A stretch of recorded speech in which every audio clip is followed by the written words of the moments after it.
Okay, so this is the simplified video on the easiest way to cut your stair treads. So I basically did them all already.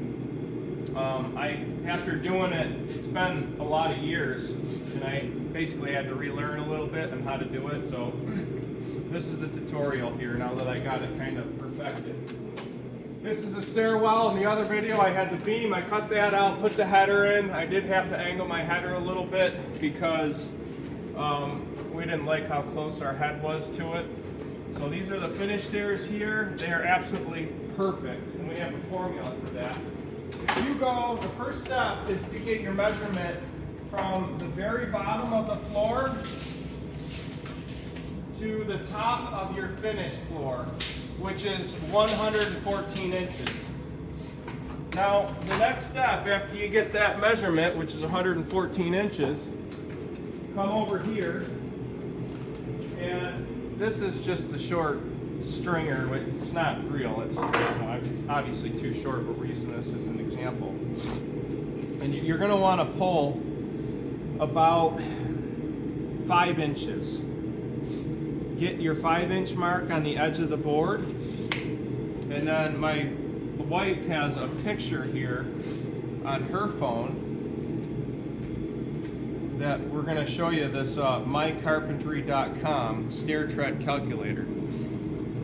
See that? That's our 114 inch that we put in, and we want our risers, how tall the step is, to be 7 3/4. And our stair treads, which we bought from Home Depot, are 1 inch thick. They're over there, just pine.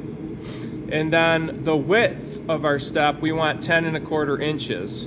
And you hit the calculate button, and it tells you the number of steps total, how many steps are going to be on your stringer, which is 14. You're going to need 178 inches minimum on your stringer, plus another 5 inches because the bottom step is angled. So figure 5 inches plus your 178, that's how long your 2x12 has to be. So what I like to do is write all these measurements down. At least, the most important one here is your bottom step, which is, where is that? All right, height of the first step is 6 5/8. So we're going to have 14 steps, and the bottom one is going to be 6 5/8. And basically what you do is you get your 5 inches here, and I like to mark on my square, I like to mark where exactly my marks on my board are going to be. I'll just use a marker, and I'll go 7 3/4, and I'll go 10 1/4. And you put, this is your bottom step, which you put on the edge of the board, and you bring it up till it meet your riser mark is going to be on the other edge. And you just make your mark right there. That's going to be your first step. Then you simply just move your square down the line. That's your second step. And you do this all the way down. Now, our first step is, they're saying, on the calculator, saying it's going to be 6 5/8. So what I do is I just do 2 measurements at 6 5/8 like this. And then you just basically square it off.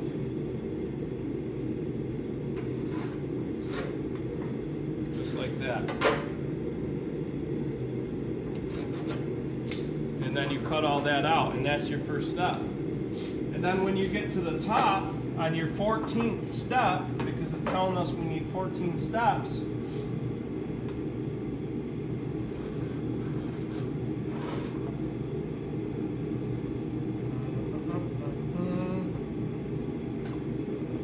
getting a little confused here. So say this is your last step right here. You just put your square back on, get it right, make your line over to where it ends here, and that is going to be the end of your step run, which you're going to turn your square around, and you're going to square it off. See that? This piece here is going to go against your top header. And your header, it's going to probably come about, your header is going to be about here and here. And this will be your top step, which will be your 7 1/4 inches. So this is the end finished product of what we got here.